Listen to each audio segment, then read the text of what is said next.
ভাই আপনি নামাজ পড়তেছেন না কেন, চাচা আপনি নামাজ পড়তেছেন না কেন, দাদা আপনি নামাজ পড়তেছেন না কেন? বলতেছে সময় নাই রে, একটু ব্যস্ত আছি। কেন আপনি ব্যস্ত থাকবেন? আল্লাহ তাআলা যেখানে আপনাকে ফরজ করেছে, এখন আপনি যদি বলেন যে আমি আমার মাকে খুব ভালোবাসি, আমার মার জন্য আমি জীবনও দিতে পারি, এখন আপনি আপনার মায়ের কাছে যান না, মার কথা শুনেন না, মা আপনাকে বললো একটা কাজ করে দিতে, মা আপনাকে বললো ভুট্টা খেতে পানি নিতে, কিন্তু আপনি নিলেন না, বলতেছেন আমি আম্মুকে অনেক ভালোবাসি। আপনার আম্মু আপনাকে এক গ্লাস পানি চাইলো, এক গ্লাস পানি আপনি দিতে পারলেন না, তো বলতেছেন শুধু বললেই কি হবে যে আমি আল্লাহকে অনেক ভালোবাসি? আল্লাহ তাআলা আপনাকে বলেছেন নামাজ পড়তে, সালাত কায়েম করতে, যাকাত দিতে, তা আপনি কি এগুলো করতেছেন? শুধু বললেই তো হবে না যে আমি আল্লাহকে ভালোবাসি, আমি মাকে ভালোবাসি, কিন্তু মা আপনাকে বলতেছে বাবা এক গ্লাস পানি আন, একটু ভাত তরকারিটা নিয়ে যা রুমে, তা আপনি তো ওগুলো করতেছেন না।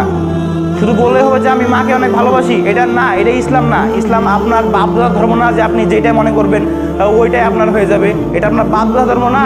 এটা হযরত মুহাম্মদ সাল্লাল্লাহু আলাইহি সাল্লাম কষ্ট করে রক্ত দিয়ে উহুদের ময়দানে রক্ত দিয়ে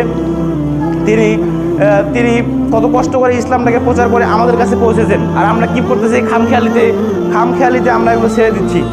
আমরা তো মুসলিম, এক কথায় আমরা তো মুসলিম না। মুসলিম হওয়ার অনেক ক্যাটাগরি আছে, আপনারা তো পড়েন না ওগুলোর মধ্যে। আপনাদের নামাজ কায়েম করতে হবে, নামাজ পড়তে হবে। আপনি ব্যস্ত দেখে তো আপনাদের লাভ নাই। আপনি শুনেছেন কি দুনিয়ার মোহ, ওই যে বললাম না যে দুনিয়ার প্রত্যেকটি বস্তুই হচ্ছে ধোঁকা।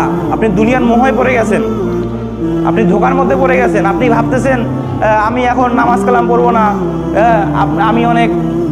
আমি নামাজ কালাম না পড়ে জানাতে চলে যাবো। নামাজ পড়ে কি হবে? ওই হুজুরের থেকে তো আমি অনেক ভালো আছি। বলে না এগুলা? লোক বলে না? বলে কি বলি না? অবশ্যই বলি যে ওই হুজুর থেকে আমি অনেক ভালো আছি, ওই হুজুর যে নামাজ পড়তেছে তার থেকে আমি ভালো আছি। বলে কি বলে না? নামাজ না পড়ে এগুলো বলতেছে। কিন্তু আল্লাহ তাআলা বলতেছে তুমি নামাজ পড়ো, তো নামাজ কায়েম করতে হবে।